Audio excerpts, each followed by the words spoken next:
Friends, I hope you all are doing good. आज हम article 21 देखेंगे, जो कि एक बहुत इंपॉर्टेंट फंडामेंटल राइट है, right to life and personal liberty. इसमें हम ये जानेंगे ए के गोपालन से मेनका गांधी में क्या इंटरप्रिटेशन का चेंज हुआ सुप्रीम कोर्ट, और रिसेंट के कुछ जजमेंट्स ब्रीफ में देखेंगे, हेडिंग देखेंगे उनकी। हमारे कॉन्स्टिट्यूशन के अंदर पर्सनल लिबर्टी 2 आर्टिकल्स में हमें इंश्योर की गई है। आर्टिकल 21 ही कहता है कि no one shall be deprived of his personal liberty except according to law, और आर्टिकल 22 कुछ सेफगार्ड्स हमें प्रोवाइड करता है आर्बिट्ररी अरेस्ट और डिटेंशन से। आज हम आर्टिकल 21 की बात करें।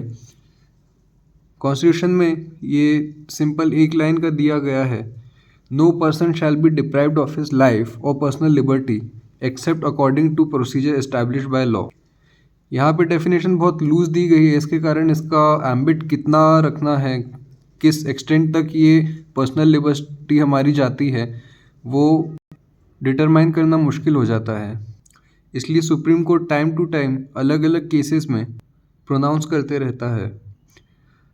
इस आर्टिकल को पढ़ के मैग्ना कार्टा का फेमस क्लॉज याद आएगा। अगर आपने पढ़ा हो तो आप जानते ही होंगे मैग्ना कार्टा क्या होता है, और नहीं जानते तो मैं बता दूं, it was the first written document या फंडामेंटल राइट्स या इंडिविजुअल राइट्स का पहला रिटन डॉक्यूमेंट रहा है मैग्ना कार्टा, जो कि किंग के द्वारा दिया गया था ब्रिटेन में 1215 एडी में।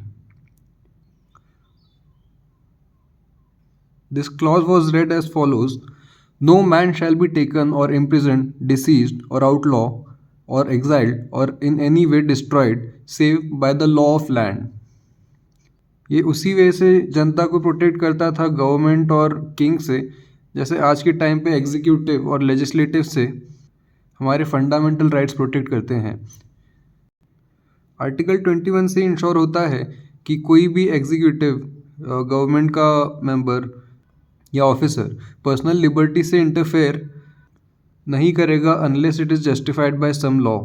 जब कोई ऑफिसर किसी की पर्सनल लिबर्टी में इंटरफेयर करेगा, उसे बहुत ध्यान रखना है कि वो लॉ के दायरे में रह के ही काम कर रहा है। और सेकंड पॉइंट इसका ये कि जिस लॉ के तहत ऐसा रिस्ट्रिक्शन या फिर डिटेंशन अलाउ किया जा रहा है, वो फेयर, रीजनेबल और जस्ट होना चाहिए। हालांकि शुरुआत से ये व्यू नहीं रहा। ए के गोपालन वर्सेस स्टेट ऑफ मद्रास में सुप्रीम कोर्ट ने ये व्यू लिया कि हमारे कॉन्स्टिट्यूशन में जो कंसेप्ट लिया है वो British concept procedure established by law adopt किया गया है, और ना कि American concept due process of law. अब ये 2 कंसेप्ट्स हैं क्या? प्रोसीजर एस्टैब्लिश्ड बाय लॉ में कोर्ट ये नहीं देख सकता कि जो लेजिस्लेचर ने कानून बनाया है वो रीजनेबल है या नहीं, और उस कानून को अनकॉन्स्टिट्यूशनल डिक्लेयर नहीं कर सकता कोर्ट।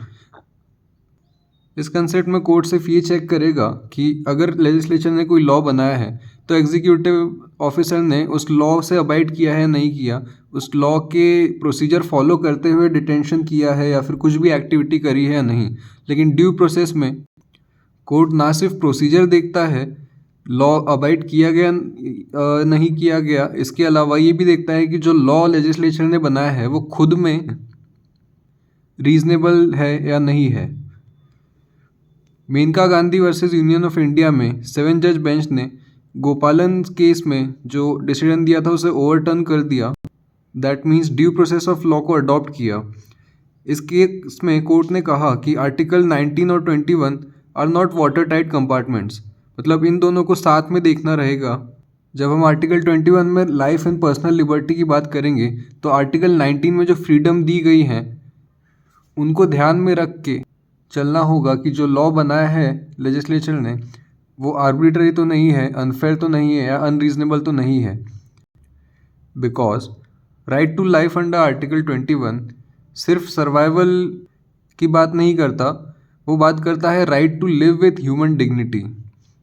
इस केस में गोल्डन ट्रायंगल का कंसेप्ट भी प्रपोज किया गया, जो कि आर्टिकल 14, 19 और 21 को आपस में कनेक्ट करता है।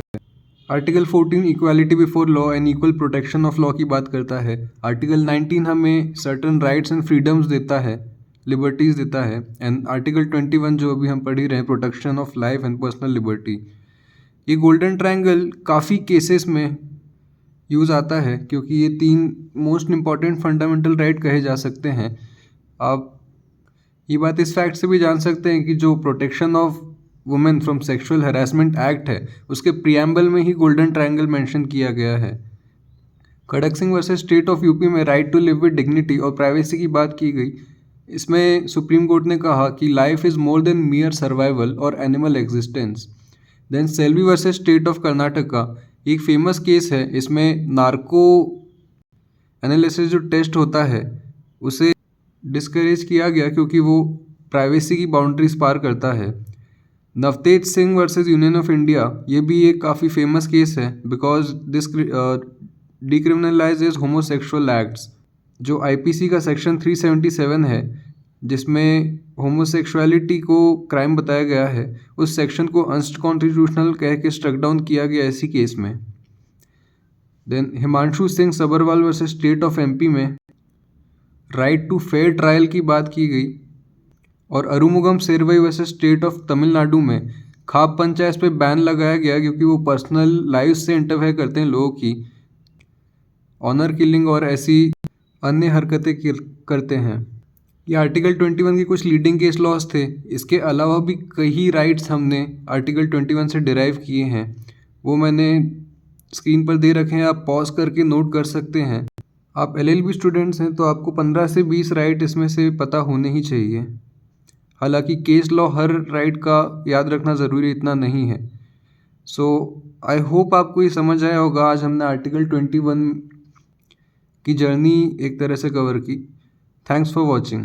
Good bye.